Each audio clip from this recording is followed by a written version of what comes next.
Hello everyone, एक बार आपका फिर से स्वागत है बायोलॉजी में तुषार सर में। मेरा नाम है तुषार सिसोदिया। आज हम पढ़ेंगे बायोलॉजिकल क्लासिफिकेशन के अंदर दूसरा जो किंगडम है दैट इज किंगडम प्रोटिस्टा।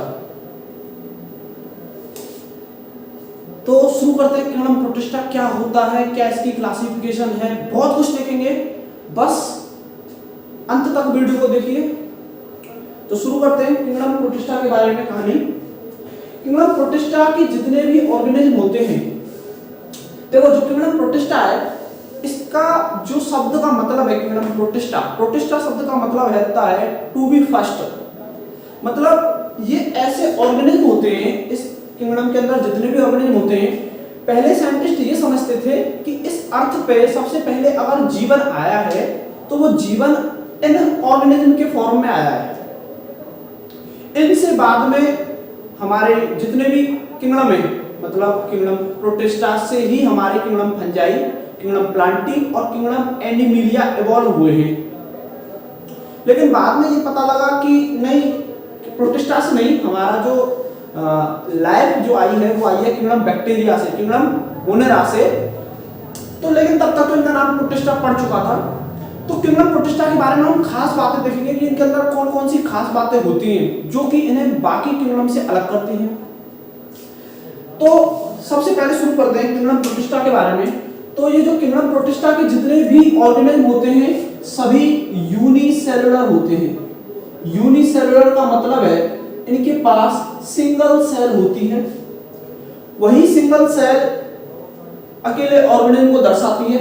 एक ही सेल होगी पूरी बॉडी में, लेकिन वो जो सेल होगी अकेली वो कैसी होगी, एक यूकैरियोटिक सेल होगी, यूकैरियोटिक सेल होगी। और हम सभी जानते हैं कि यूकैरियोटिक सेल जो होती है उसके पास अपना खुद का न्यूक्लियस होता है। तो इसके पास खुद का न्यूक्लियस होगा, खुद का न्यूक्लियस होगा। मेम्ब्रेन बाउंड सेल ऑर्गेनेल्स होंगे जैसे कि माइटोकॉन्ड्रिया होगा, गोल्जी बॉडी होगा। इसके पास हमारे 80S टाइप के राइबोसोम्स होंगे।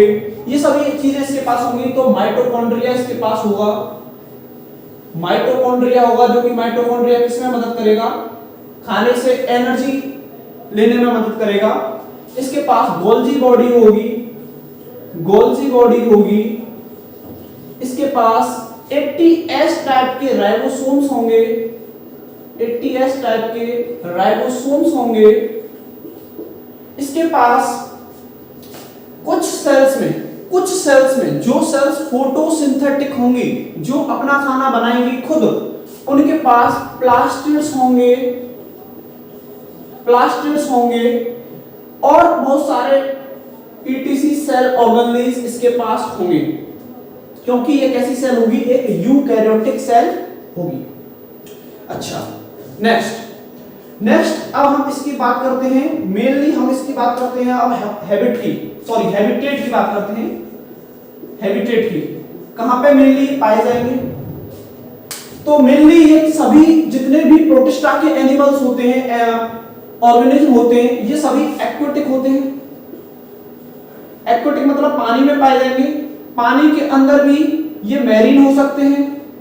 मैरीन का मतलब है खारे पानी में या समुद्र में पाए जाएंगे। कुछ फ्रेश वाटर भी होते हैं। जैसे जैसे हम आगे पढ़ेंगे तो देखेंगे कुछ मैरीन ऑर्गेनिज्म है, कुछ फ्रेश वाटर है, कुछ दोनों में रह सकते हैं, मैरीन में भी और फ्रेश वाटर दोनों में एग्जिस्ट कर सकते हैं। ये तो बात हो गई इसके हैबिटेट की कि कहां पे ये पाए जाएंगे। कुछ इनमें से हमारी बॉडी के अंदर पाए जाएंगे, मतलब कुछ तो पानी में पाए जाते हैं, चाहे वो मैरीन वाटर हो या फ्रेश वाटर हो। कुछ पैरासाइटिक फॉर्म में भी पाए जाते हैं। तो कुछ इसमें इसके अलावा पैरासाइटिक भी हो सकते हैं। पैरासाइटिक का मतलब है कि किसी भी होस्ट की बॉडी में पाए जाएंगे, जिसको भी ये इन्फेक्ट कर रहे हैं उसकी बॉडी में मिल सकते हैं। इसके अलावा कुछ इसमें से सैप्रोफाइटिक हो सकते हैं, तो किसी डेड डिकेइंग मैटर पर पाए जा सकते हैं। हम हैबिटेट देख रहे हैं कि कहां पे प्रोटिस्ट के ऑर्गेनिज्म पाए जा सकते हैं, जिसमें मैं बता रहा हूं कि एक्वेटिक होते हैं। एक्वेटिक में मतलब ये खारे पानी में पाए जा सकते हैं, फ्रेश वाटर में पाए जा सकते हैं। कुछ किसी होस्ट की बॉडी के अंदर पाए जा सकते हैं, जैसे ह्यूमन बॉडी के अंदर पाए जा सकते हैं। मलेरिया मलेरिया को कॉज करने वाला एक प्रोटिस्टा होता है जिसको प्लाज्मोडियम कहा जाता है, वो ह्यूमन बॉडी के अंदर पाया जाता है। सैप्रोफाइटिक हो सकते हैं कुछ, जैसे कि एक क्लास होती है इसके अंदर स्लाइम मोल्ड, वो स्लाइम मोल्ड पत्तियों पे, पेड़ों की टहनियों पे, डेड डिकेइंग मैटर पे पाई जाएगी। तो इनका जो हैबिटेट है वो डिफरेंट है। अच्छा, ये इसके हैबिटेट की बात हो गई। नेक्स्ट हम इसके न्यूट्रिशन की बात करते हैं। न्यूट्रिशन का मतलब है कि ये जो किंगडम प्रोटिस्टा के अंदर न्यूट्रिशन कैसा होता है, कहां से खाना लेते हैं, कहां से मेनली खाना लेते हैं। तो न्यूट्रिशन की बात करें तो इसमें बहुत तरह के न्यूट्रिशन पाए जाते हैं। देखो, जो किंगडम पहले वाला था, किंगडम मोनेरा था, उसमें हमने देखा था कि इसका जो न्यूट्रिशन होता है किंगडम मोनेरा का, बैक्टीरिया ज्यादातर पैरासिटिक हो सकते हैं, है ना, कीमोसिंथेटिक बैक्टीरिया देखे थे, फोटोसिंथेटिक बैक्टीरिया देखे थे, लेकिन उससे भी ज्यादा डाइवर्सिफिकेशन होता है इसमें न्यूट्रिशन का। क्योंकि देखो, इसमें जो ऑटोट्रॉफिक न्यूट्रिशन भी पाया जाता है। ऑटोट्रॉफिक के अंदर ये कीमोसिंथेटिक तो नहीं होंगे, फोटोसिंथेटिक ऑटोट्रॉफिक होंगे ये, तो फोटोसिंथेटिक होंगे, सनलाइट से अपना खाना बनाएंगे मेनली। उसके अलावा ऑटोट्रॉफिक होने के साथ इसमें हेटेरोट्रॉफिक मोड ऑफ न्यूट्रिशन भी पाया जाएगा। हेटेरोट्रॉफिक और हेटेरोट्रॉफिक के अंदर इसमें पैरासाइटिक भी होंगे, किसी होस्ट बॉडी पे से भी खाना ले रहे होंगे, सेप्रोफाइटिक भी होंगे, किसी डेड डिकेइंग मैटर को तोड़ के उसमें से खाना ले रहे होंगे, सेप्रोफाइटिक होंगे। और यहां तक कि इसमें होलोजोइक मोड ऑफ न्यूट्रिशन भी पाया जाता है। होलोजोइक मोड ऑफ न्यूट्रिशन में क्या होता है, होलोजोइक मोड ऑफ न्यूट्रिशन में जो प्रोटिस्ट होते हैं वो खाने को अपनी बॉडी के अंदर ले लेते हैं, इंजेस्ट कर लेते हैं खाने को, उसके बाद उसका डाइजेशन करते हैं, फिर उसमें जो भी चीज ग्लूकोज वगैरह ली फिर उसको बॉडी में एब्जॉर्ब करते हैं। ये सब जिसके अंदर आता है वो होलोजोइक मोड ऑफ न्यूट्रिशन होता है। तो इसके अंदर ऑटोट्रॉफिक और हेटेरोट्रॉफिक दोनों तरह का न्यूट्रिशन पाया जाता है, और हेटेरोट्रॉफिक में मेनली पैरासाइटिक, सेप्रोफाइटिक और होलोजोइक होता है। एक और तरह का इसमें न्यूट्रिशन पाया जाता है जिसे हम मिक्सोट्रॉपिक कहते हैं। मिक्सोट्रॉपिक क्या है? मिक्सोट्रॉपिक का मतलब है कि ऐसे कुछ प्रोटिस्ट होते हैं जो दो तरीके से खाना लेते हैं। जैसे कि हम एग्जांपल की बात करें, जैसे कि इसमें यूग्लिना होता है, एक एग्जांपल यूग्लिना, एक प्रोटिस्ट होता है यूग्लिना। जो वो यूग्लिना है वैसे तो फोटोसिंथेटिक है, मतलब इसके अंदर फोटोसिंथेटिक होता है। क्यों फोटोसिंथेटिक होता है? क्योंकि इसके पास प्लास्टिड होते हैं। जो ये प्लास्टिड है, ये प्लास्टिड की मदद से खाना बनाता है, तो उसको फोटोसिंथेसिस कहते हैं। लेकिन जब इसे सनलाइट नहीं मिलती, अगर सनलाइट मिल रही है तो सनलाइट से खाना बनाता रहेगा, लेकिन अगर इसे सनलाइट नहीं मिलती है तो ये क्या करता है, अपने किसी इंसेक्ट को मार के खाने लग जाता है। तो ये कैसा हो जाता है? फिर इसके अंदर फिर हमें हेटेरोट्रॉपिक न्यूट्रिशन भी देखने को मिलता है। तो मिक्सोट्रॉपिक होता है जिसमें कि एक से ज्यादा तरह के न्यूट्रिशन देखने को मिले, वो मिक्सोट्रॉपिक होते हैं, जैसे कि यूग्लिना। ये था, हमने देखा कि किंगडम प्रोटिस्टा की कुछ कैरेक्टरिस्टिक, उनके स्ट्रक्चर कैसा होता है, यूनिसेलुलर होती हैं, यूकैरियोटिक होती हैं सेल। हैबिटेट में हमने देखा कि मोस्टली एक्वाटिक होते हैं, मैरीन में भी पाए जा सकते हैं और फ्रेश वाटर में भी, कुछ बॉडी में भी पाए जा सकते हैं पैरासिटिक, और कुछ सेप्रोफाइटिक होते हैं। तो कुछ डेड डिकेइंग मैटर पे भी हमें प्रोटिस्ट देखने को मिल जाते हैं। उसके अलावा न्यूट्रिशन जो हमने देखा, तो न्यूट्रिशन इसमें बहुत तरह का होता है, बहुत डाइवर्सिफिकेशन न्यूट्रिशन में। ऑटोट्रॉपिक, हेटेरोट्रॉपिक में पैरासाइटिक, सेप्रोफाइटिक, होलोजोइक और मिक्सोट्रॉपिक तरह का भी न्यूट्रिशन हमें देखने को मिलता है।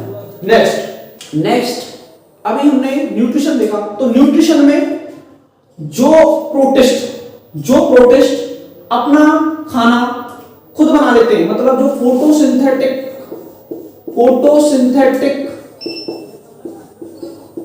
प्रोटिस्ट होते हैं, फोटोसिंथेटिक जो प्रोटिस्ट होते हैं, उन्हें हम एक नाम से जानते हैं, उन्हें बोलते हैं हम फाइटोप्लैंक्टन्स।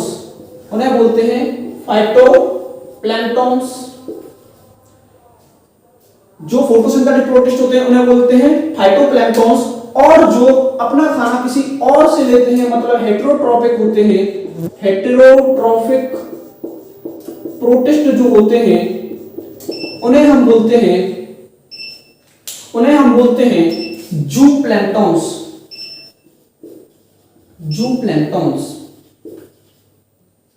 ओके, अच्छा। उसके अलावा जो प्रोटोजोन्स होते हैं उनके पास मूवमेंट के लिए, लोकोमोशन के लिए कुछ ऑर्गन होते हैं। जैसे कि लोकोमोशन के लिए अगर हम बात करें, लोकोमोशन मतलब मूवमेंट करने के लिए, एक जगह से दूसरी जगह तक जाने के लिए, इनके पास बहुत सारे लोकोमोटरी ऑर्गन्स होते हैं, जिसमें कि मेनली सीलिया, फ्लैजिला और स्यूडोपोडिया, ये सभी मेनली लोकोमोटरी ऑर्गन्स इसमें पाए जाते हैं किंगडम प्रोटिस्टा के अंदर। नेक्स्ट जो मेन चीज बच गई वो है रिप्रोडक्शन। प्रोटिस्ट में रिप्रोडक्शन कैसे होता है? रिप्रोडक्शन इसमें both sexual as well as asexual, दोनों रिप्रोडक्शन हमें देखने को मिलता है इसमें। तो रिप्रोडक्शन इसमें एसेक्सुअल और सेक्सुअल दोनों रिप्रोडक्शन देखने को मिलते हैं इसमें। एसेक्सुअल के अंदर मेनली हमें बाइनरी फिजन का क्या मतलब होता है, जिसमें कि एक ऑर्गेनिज्म की बॉडी अपने आप को दो बराबर हिस्सों में बांट लेती है, उसे बाइनरी फिजन कहा जाता है। तो ऐसे भी हो सकता है। दूसरा, बाइनरी फिजन के अलावा हमें मल्टीपल फिजन,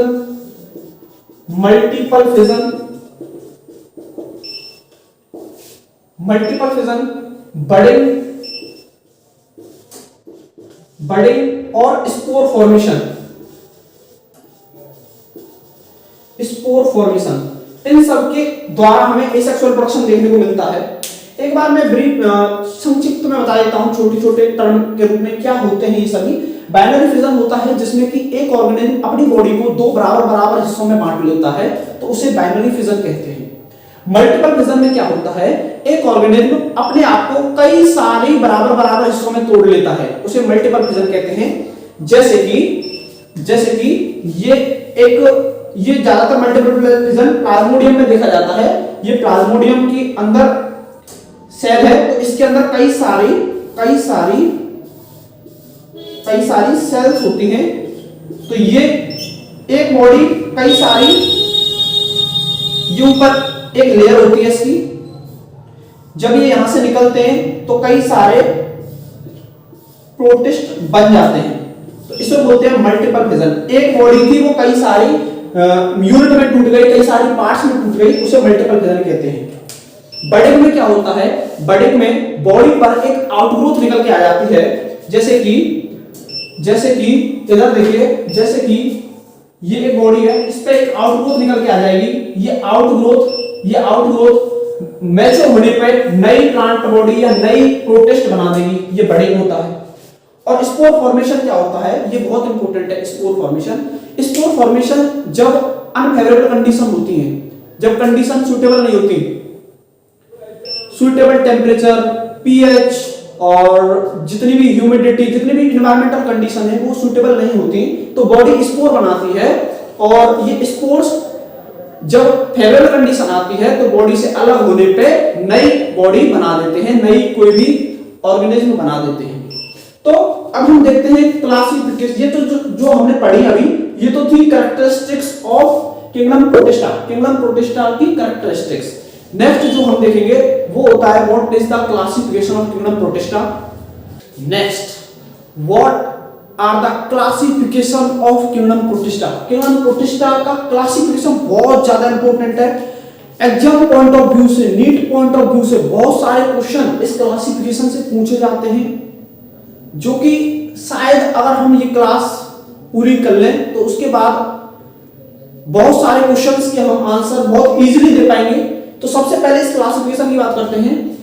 तो किंगडम प्रोटिस्टा के 5 क्लासिफिकेशन है, 5 ग्रुप्स में से बांटा गया है। सबसे पहला है chrysophytes, dinoflagellates, euglenoids, slime mould और हमारा protozoans. Chrysophytes, dinoflagellates, euglenoids, slime mould और प्रोटोजोन्स। एक से हर क्लास के बारे में ब्रीफली डिस्कस करेंगे। सबसे पहले बात करते हैं क्राइसोफाइट्स। क्राइसोफाइट्स होते क्या हैं? क्राइसोफाइट्स कहां पाए जाते हैं, क्या इनकी कैरेक्टरिस्टिक्स होती हैं, कैसे रिप्रोडक्शन करते हैं, सब चीजें देखेंगे। क्राइसोफाइट्स, क्राइसोफाइट्स का जो दूसरा नाम होता है, इन्हें गोल्डन ब्राउन एल्गी भी कहते हैं। इन्हें गोल्डन ब्राउन एल्गी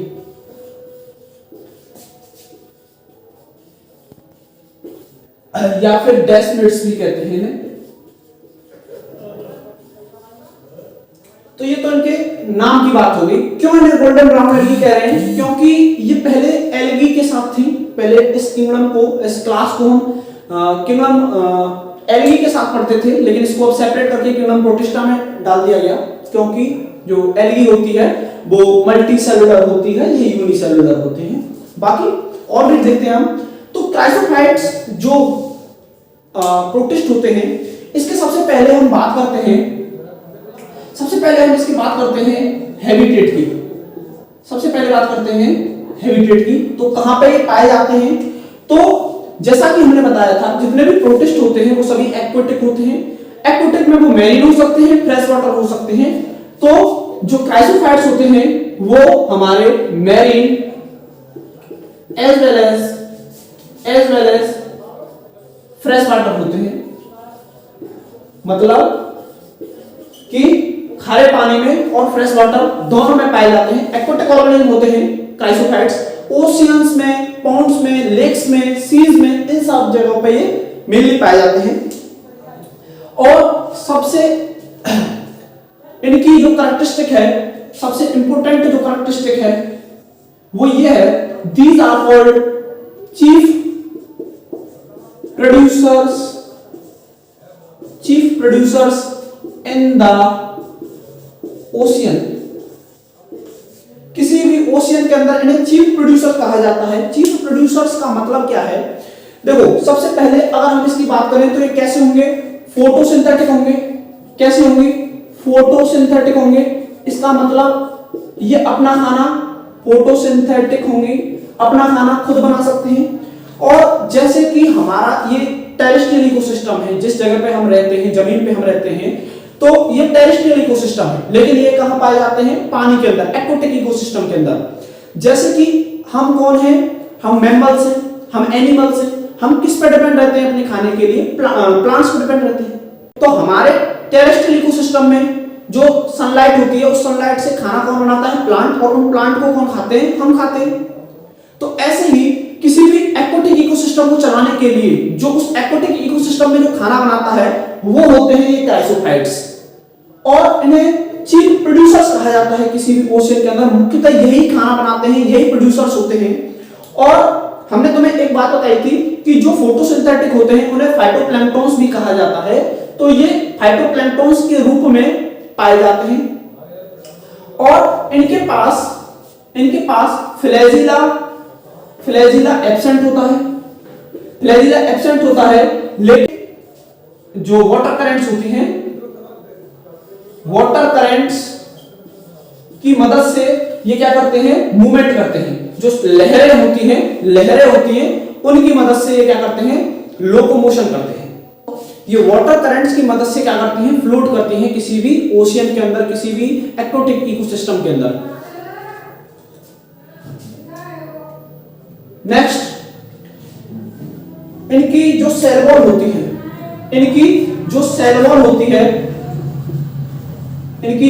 होती है, वो मेनली सिलिका से बनी हुई होती है। और जैसे कि साबुन होता है, साबुन को जिसमें रखा जाता है उसे बोला जाता है सोप बॉक्स बोला जाता है। इसकी जो सेल वॉल होती है वो ऐसे सोप बॉक्स की तरह इनके चारों तरफ होती है। और वो इंडेस्ट्रक्टिबल होती है, मतलब टूटती नहीं है, आसानी से नहीं टूटती। जब भी ये जो क्राइसोफाइट्स होते हैं इनको डायटम्स भी बोला जाता है। मेन एक बड़ी क्लास है इनके अंदर डायटम्स की। तो जो डायटम्स होते हैं, जब ये मर जाते हैं तो मरने के बाद जिस भी अर्थ पे, जिस भी जमीन पे रहते हैं, उस जगह पे उनकी जो सेल वॉल होती है वो डिपॉजिट हो जाती है, क्योंकि वो सेल वॉल इनकी बहुत ही कठोर होती है। और वो सेल वॉल जिस जमीन पे रहती है उस जमीन को हम डायएटमेशियस अर्थ भी कहने लग जाते हैं। डायएटमेशियस अर्थ, डायटमेशियस अर्थ कहते हैं जिस जगह पे डायटम्स रहते हैं और जब डायटम्स मर जाते हैं तो उनकी सेल वॉल डिपॉजिट हो जाती है अर्थ पे, उस अर्थ को डायटमेशियस अर्थ कहा जाता है।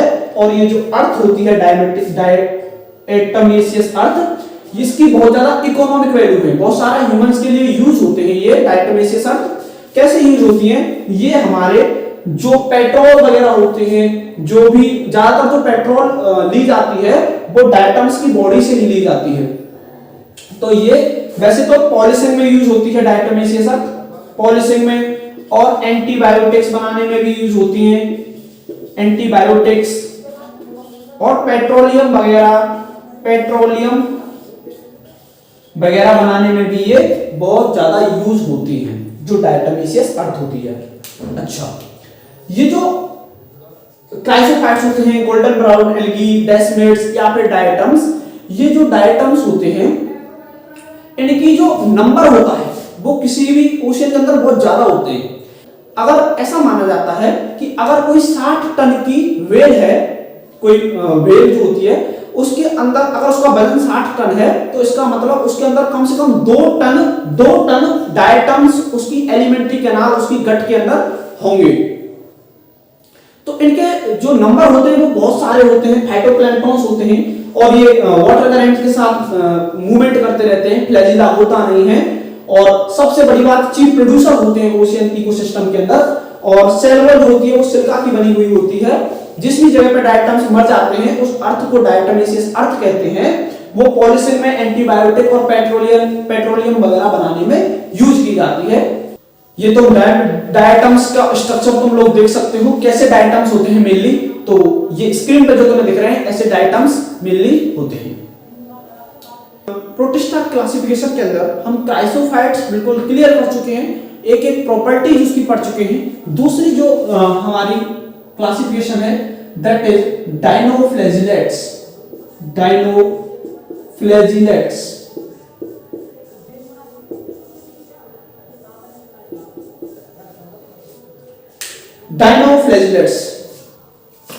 डायनोफ्लैजिलेट्स जो प्रोटिस्ट होते हैं, ये इसके सबसे पहले हम किसकी बात करते हैं, हैबिटेट की बात करते हैं। कहां पे पाए जाएंगे, तो वही एक्वाटिक होते हैं। एक्वाटिक के अंदर ये जितने भी ऑर्गेनिज्म होते हैं एक्वाटिक के अंदर पाए जाएंगे ये मैराइन हैबिटेट में। खारे पानी के अंदर सभी ऑर्गेनिज्म सिर्फ समुद्र के अंदर ज्यादातर पाए जाते हैं, जितने भी डायनोफ्लैजिलेट्स होते हैं। और डायनोफ्लैजिलेट्स की सबसे मेन जो कैरेक्टरिस्टिक होती है वो हमें नाम से ही पता लग रहा है, डायनो मींस दो और फ्लैजिलेट्स मींस फ्लैजिला। इनके पास दो फ्लैजिला होंगे पूरी बॉडी पे। और दो फ्लैजिला होने के बाद इनमें एक जो फ्लैजिला होगा वो जैसे कि ये एक डायनोफ्लैजिलेट्स है, जैसे कि अगर ये डायनोफ्लैजिलेट्स है तो इसमें एक फ्लैजिला तो ऐसे होगा, और एक फ्लैजिला ये जो सेल वॉल बनाई है मैंने, ये जो सेल वॉल है इन सेल वॉल के बीच से एक फ्लैजिला होगा, ऐसे एक फ्लैजिला ये है। तो ये जो है तुम्हारा ये लॉन्गिट्यूडनल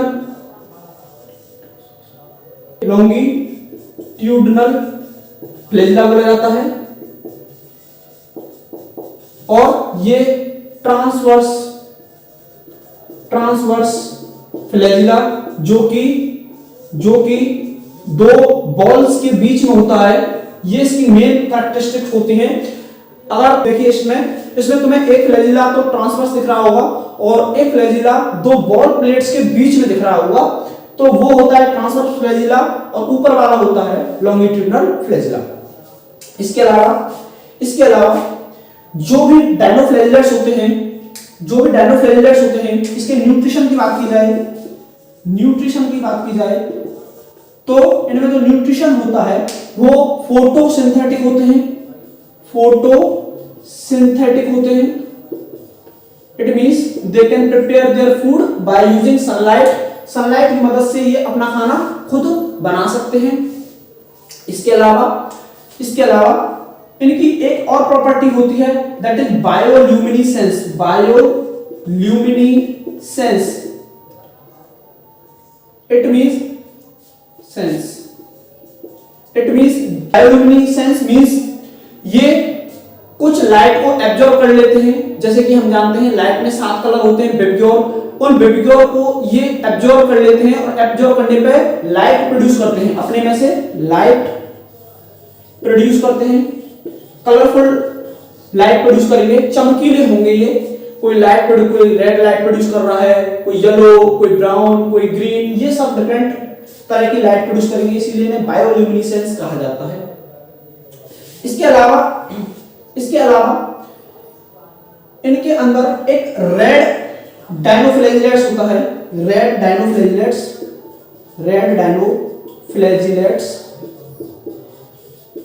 जिसका एक गोनियोलेक्स एग्जांपल है,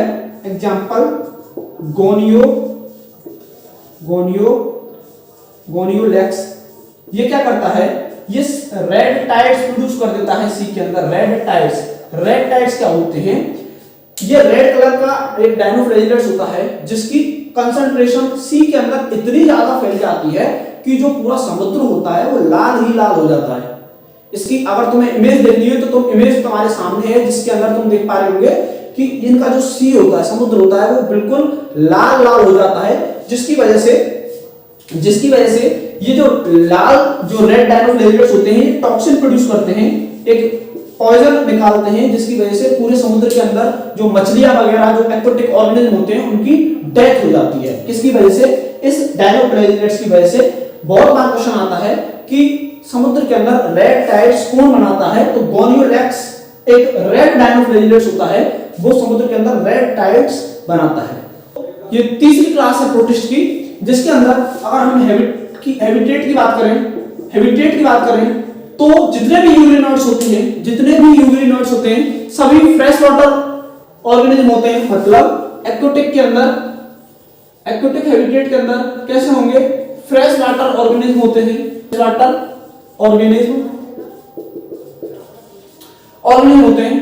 देखो जो यूग्लिनोड्स होते हैं euglenoids is a connective link between plant and animals. इनमें कुछ कैरेक्टर्स प्लांट किंगडम जैसे हैं और कुछ कैरेक्टर्स एनिमल किंगडम जैसे हैं। तो जो यूग्लिनोड्स होते हैं it is a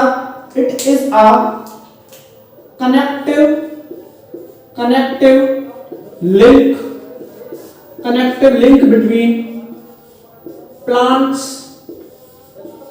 and animals. ये प्लांट किंगडम और एनिमल किंगडम के बीच की लिंक है, क्योंकि इनमें कुछ कैरेक्टर्स तो बिल्कुल प्लांट जैसे हैं और कुछ कैरेक्टर्स बिल्कुल एनिमल किंगडम जैसे हैं। जैसे कि अब हम इनके कैरेक्टरिस्टिक्स देखते हैं। इनमें सेल वॉल एब्सेंट होती है, जो होती है वो एब्सेंट होती है, और सेल वॉल एब्सेंट होने पे इनमें एक थिन लेयर होती है, जिसे कि पेलिकल बोला जाता है। एक थिन लेयर होती है, वो प्रेजेंट होती है, एक पेलिकल लेयर प्रेजेंट होती है इनके अंदर, और सेल वॉल कैसी होती है, एब्सेंट होती है। दूसरा, इनके अंदर ये कैसे होते हैं, मेनली फोटोसिंथेटिक होते हैं। कैसे होते हैं, फोटोसिंथेटिक होते हैं। क्यों? क्योंकि इनके अंदर प्लास्टिड पाए जाते हैं, और प्लास्टिड ही प्लांट के अंदर पाए जाते हैं। तो इनके कैरेक्टर्स एनिमल जैसे भी हैं और प्लांट जैसे भी हैं। तो ये फोटोसिंथेटिक होते हैं इन प्रेजेंस ऑफ लाइट की प्रेजेंस में ये अपना खाना खुद बना सकते हैं। लेकिन अगर लाइट नहीं होने पे ये क्या होते हैं, हेटेरोट्रोपिक होते हैं।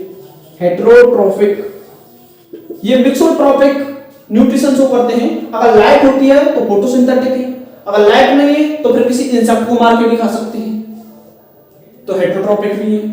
दोनों तरह का न्यूट्रिशन इनमें देखने को हमें मिलता है, इसीलिए इन्हें कनेक्टेड लिंक बोला जाता है प्लांट और एनिमल के बीच की। दोनों के कैरेक्टर हैं इसमें। अच्छा, इसके जो एग्जाम्पल हैं, जैसे एग्जाम्पल है इसका मेनली यूग्लिना, इसके अंदर आता है यूग्लिना। ठीक है, तो ये छोटा सा क्लास थी। अब नेक्स्ट जो हम देखेंगे दैट इज स्लाइम मोल्ड। बहुत इंपॉर्टेंट क्लास है प्रोटिस्ट की। प्रोटिस्ट के अंदर अभी तक हम देख रहे थे कि क्राइसोफाइट्स जो थे वो फोटोसिंथेटिक थे और प्रोड्यूसर्स भी थे ओशियन के अंदर, न्यूट्रिशन की बात करें तो। और जो हमने डायनोफ्लेजेलेट्स देखे थे वो भी हमारे कैसे थे, फोटोसिंथेटिक थे।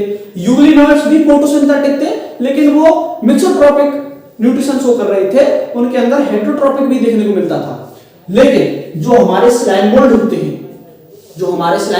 हैं, वो हेटेरोट्रोपिक मोड ऑफ न्यूट्रिशन ही शो करते हैं। हेटेरोट्रोपिक मोड ऑफ न्यूट्रिशन ही शो करते हैं, और हेटेरोट्रोपिक के अंदर भी ये saprophytic mode of nutrition show करते हैं। सेपरोफाइटिक का मतलब है कि इनके अंदर ये क्या करते हैं, किसी भी डेड डिकेइंग मैटर से खाना लेते हैं।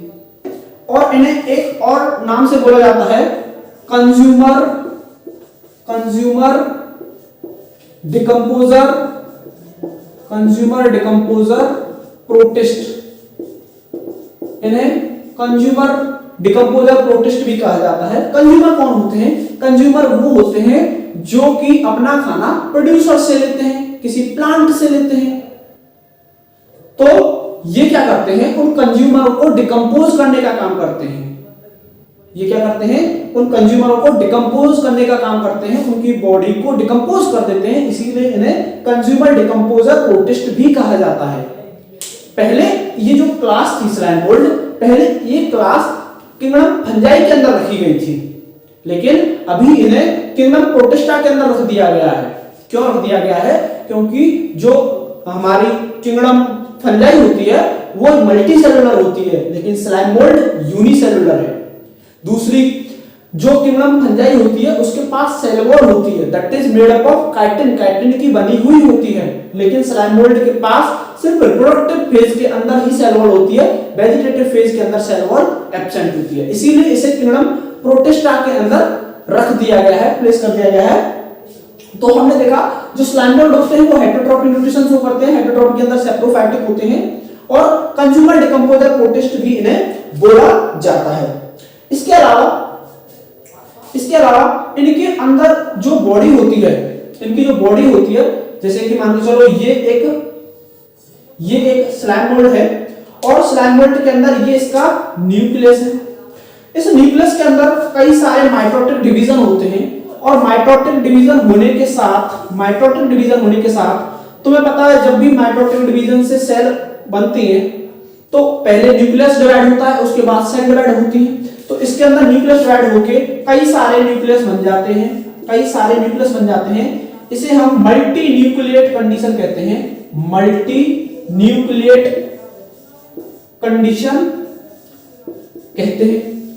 न्यूक्लिएट का मतलब है इसके अंदर बहुत सारे न्यूक्लियस बन जाते हैं। इस स्टेज को हम इसकी को प्लाज्मोडियम कहते हैं। इसे क्या कहते हैं? प्लाज्मोडियम स्टेज कहते हैं। तो ये जो प्लाज्मोडियम स्टेज है, ये प्लाज्मोडियम स्टेज जो है, ये अपना खाना जो है वो जो प्लांट की पत्तियां होती हैं, जो कि ट्विग्स होती हैं, ब्रांचेस होती हैं, उनसे अपना खाना ये लेती है प्लाज्मोडियम स्टेज। जैसे कि मैंने बताया ये कौन था? स्लाइम मोल्ड था। ये स्लाइम मोल्ड के अंदर क्या हुआ? माइटोटिक डिवीजन हुआ। कैसा डिवीजन हुआ? माइटोटिक डिवीजन हुआ। माइटोटिक से इसने क्या किया? कई सारे न्यूक्लियस बना दिए, मल्टी न्यूक्लिएट कंडीशन हो गई। इसको क्या बोलते हैं? प्लाज्मोडियम स्टेट बोलते हैं। ये अपना न्यूट्रिशन कहां से लेती है? ये न्यूट्रिशन लेती है लीव्स से, ट्विग्स से, उनको डिकम्पोज करके अपना खाना लेती रहती है। लेकिन अगर अनफेवरेबल कंडीशन हो, सुटेबल टेम्परेचर, ह्यूमिडिटी और जो भी एनवायरमेंटल कंडीशन इसे रिप्रोड्यूस करने के लिए चाहिए, अगर वो ना हो तो ये क्या करती है? अपने ऊपर एक स्पोरेंजिया डेवलप करती है। क्या डेवलप करती है? अपने ऊपर स्पोरेंजिया डेवलप करती है। इसे क्या बोलते हैं? इसे बोलते हैं हम स्पोरेंजिया। स्पोरेंजिया क्या होता है? स्पोरेंजिया होता है जिसके अंदर कई सारे स्पोर्स होते हैं। तो इसके अंदर बहुत सारे स्पोर्स बने, और ये स्पोर्स जब फेवरेबल कंडीशन आती है तो क्या हो जाते हैं, लिबरेट हो जाते हैं, इसे स्पोरेंजिया को तोड़ के बाहर निकल जाते हैं। मैं इधर बना देता हूं, तो ये स्पोर्स आ गए। स्पोर्स, ये स्पोर्स कैसे होते हैं, हैप्लॉइड होते हैं। स्पोर्स कैसे होंगे, हैप्लॉइड होंगे, हैप्लॉइड होंगे।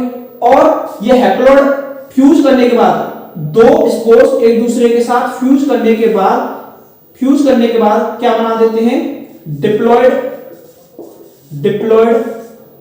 स्लाइम मोल्ड बना देते हैं। डिप्लॉयड स्लाइम मोल्ड, दोबारा से इसी को बना देंगे, डिप्लॉयड स्लाइम मोल्ड। तो ऐसे इनके अंदर मेनली रिप्रोडक्शन बोल सकते हैं होता है, प्लाज्मोडियल स्टेज के द्वारा होता है। एक स्लाइम मोल्ड की सेल होती है, उसके अंदर कई सारे माइटोटिक डिवीजन होते हैं। माइटोटिक डिवीजन होने की वजह से कई सारे मल्टीन्यूक्लिएटिक कंडीशन बन जाती है। उस मल्टीन्यूक्लिएट कंडीशन और उस सेल को हम बोलेंगे प्लाज्मोडियल सेल या प्लाज्मोडियल स्टेज। उसके ऊपर क्या बनता है, एक स्पोरेंजिया डेवलप होता है जिसके अंदर कई सारे स्पोर्स बनते हैं और फेवरेबल कंडीशन आने पे वो स्पोर्स क्या हो जाते हैं, रिलीज हो जाते हैं। और रिलीज होने पे वो स्पोर्स फ्यूज करने के बाद दोबारा से कोई भी स्लाइम मोल्ड बना देते हैं। इसका एग्जांपल है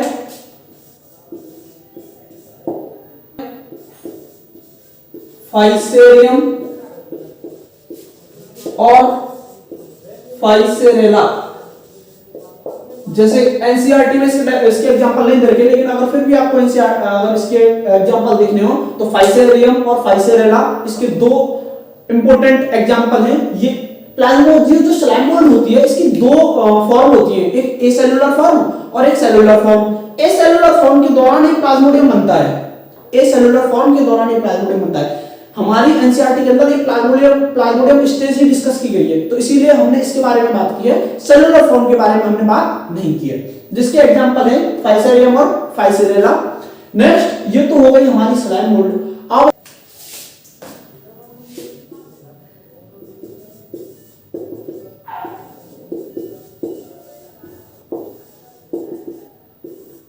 प्रोटोजुअन्स, देखो ये हमारा 5th क्लासिफिकेशन है किंगडम प्रोटिस्टा का। प्रोटोजुअन्स का मतलब होता है, प्रोटो मींस प्रिमिटिव और जुअन्स मींस एनिमल्स। ये जो प्रोटोजुअन्स हैं ये भी पहले एनिमल किंगडम के अंदर रखे हुए थे। अभी हम किंगडम जो एनिमलिया है उसके अंदर हम किंगडम सबसे पहले कौन सा शुरू करते हैं, सबसे पहले स्पंज को पढ़ते हैं। स्पंज पढ़ते हैं ना, तो पॉलीफेरा जिनको बोला जाता है, तो वो पॉलीफेरा से पहले प्रोटोजुअन्स क्लास पढ़ा करते थे पहले हम। लेकिन अब इनको कहां रख दिया, किंगडम प्रोटिस्टा के अंदर रख दिया। तो ये ज्यादातर इनकी जो प्रॉपर्टीज होंगी वो एनिमल्स जैसी होंगी, बट वही पहले जैसी बात कि किंगडम एनिमलिया मल्टीसेलुलर है बट दे आर यूनिसेलुलर। अच्छा, मेनली किंगडम जो प्रोटोजुअन्स होंगे ये सभी कैसे होंगे, इनके अंदर हेटेरोट्रोपिक होते हैं, हेटेरोट्रोपिक, और हेटेरोट्रोपिक के अंदर भी इनकी अगर हम न्यूट्रिशन की बात करें तो ये पैरासाइटिक हो सकते हैं, होलोजोइक मोड ऑफ न्यूट्रिशन भी इनमें देखने को मिलता है, होलोजोइक न्यूट्रिशन भी इनमें, जैसे कि अमीबा के अंदर हमें होलोजोइक मोड ऑफ न्यूट्रिशन भी देखने को मिलेगा। तो इनमें हेटेरोट्रोपिक मोड ऑफ न्यूट्रिशन भी पाया जा सकता है। अच्छा, based on the locomotory organ, किसके द्वारा लोकोमोशन हो रहा है, प्रोटोजुअन्स को 4 क्लासेस में बांटा गया है, दैट इज अमीबॉइड प्रोटोजुअन्स।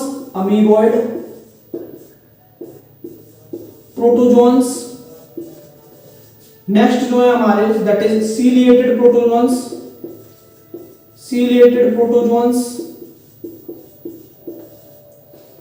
नेक्स्ट है हमारे फ्लैजिलेटेड प्रोटोजुअन्स।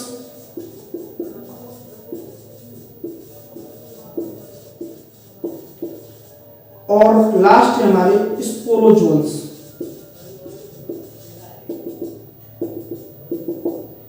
ये जो क्लासिफिकेशन प्रोटोजुअन्स का किया गया है, ये किया गया है based on the locomotory organ, locomotion करने के लिए कौन से ऑर्गन प्रेजेंट है।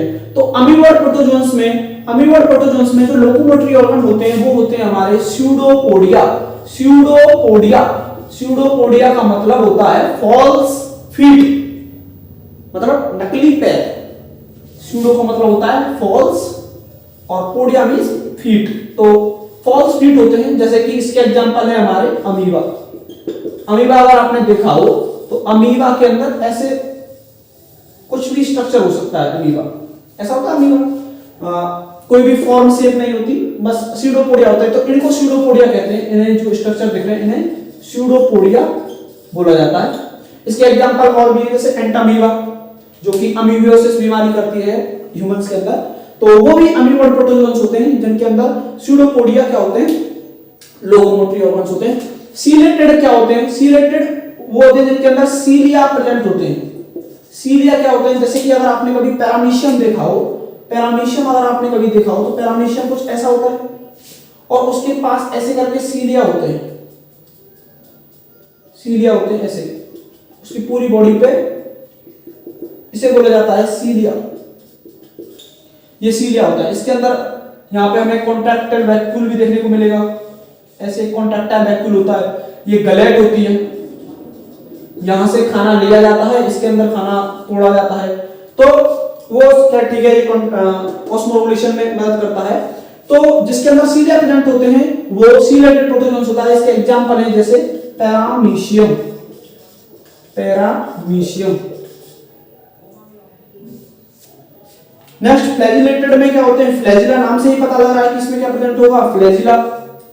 फ्लैजिला होते हैं ऐसे प्रोटोजोन्स जिनके अंदर फ्लैजिला होता है। इसके अंदर जो हमारा एग्जांपल एनसीईआरटी ने रखा है दैट इज ट्रिप्नोसोमा, ट्रिप्नोसोमा। ये एक प्रोटोजोआ है जो क्या करता है, स्लीपिंग सिकनेस एक बीमारी है, sleeping sickness. Sleeping sickness Africa में पाई जाने वाली एक बीमारी थी, जो कि एक बी होती है ना, बी मक्खी, उसके द्वारा फैलाई गई थी। ये क्या करती थी, एक यहां से उठाई बीमारी, सब में इसने बहुत बीमारी फैलाई थी, बहुत भयंकर बीमारी है स्लीपिंग सिकनेस, इससे मौत भी हो जाती है। तो ये ट्रिप्नोसोमा के द्वारा कॉज की जाती है और फ्लैजिलेटेड प्रोटोजोन्स के अंदर इसकी बात की गई है। इसके पास फ्लैजिला होगा लोकोमोशन के लिए, और स्पोरोजोन्स वो प्रोटिस्ट होते हैं जिनकी लाइफ साइकिल के दौरान स्पोर्स बनते हैं। Having spores during life cycle, life cycle के दौरान क्या बनते हैं, स्पोर्स बनते हैं। और जैसा कि स्पोर्स मतलब जैसे कि तुमने प्लाज्मोडियम, इसका एग्जांपल हो जाएगा, इसका एग्जांपल हो जाएगा हमारा प्लाज्मोडियम। प्लाज्मोडियम जो मच्छर और मलेरिया होता है, मलेरिया जो होता है, तो जो मच्छर हमको जब बाइट करता है, फीमेल एनोफिलस जो फीमेल एनोफिलस जो मच्छर होती है, मादा मच्छर, तो वो जो हमारे उनको डंक करती है, काटती है, काटने पे वो हमारे अंदर क्या डालती है, स्पोर्स डालती है, प्लाज्मोडियम के स्पोर्स डालती है। तो वो स्पोर्स हमारी बॉडी में जाके आरबीसी को रप्चर करते हैं, रप्चर करने के बाद फिर हमारी बॉडी के अंदर गैमेट बनते हैं मच्छर के, और वो दोबारा से जब हमें कोई फीमेल एनोफिलस काटती है तो वो गैमेट उसकी सलागा के अंदर चले जाते हैं, तो ऐसे स्पोर्स बनते हैं। तो स्पोरोजोन्स होते हैं जिनकी लाइफ साइकिल के दौरान क्या बनते हैं, स्पोर्स बनते हैं, जैसे कि प्लाज्मोडियम। और भी बहुत सारे ऐसे प्रोटोजोन्स होते हैं जिनकी लाइफ साइकिल के दौरान स्पोर्स बनते हैं। कुछ मोनोजेनेटिक होते हैं, कुछ डाइजेनेटिक होते हैं, कुछ एक ही होस्ट के अंदर अपने स्पोर्स बनाते हैं, कुछ अपनी लाइफ साइकिल के दौरान दो होस्टों को भी यूज करते हैं, तो वो डाइजेनेटिक स्पोरोजोन्स होते हैं। खैर, ये थी हमारी प्रोटिस्टा, मेनली प्रोटिस्टा की क्लास। आई होप आपको जो भी प्रोटिस्टा के जितने भी कैरेक्टरिस्टिक फीचर्स हैं वो सभी बहुत क्लियर हो गए होंगे। तो ऑल द वेरी बेस्ट और थैंक यू।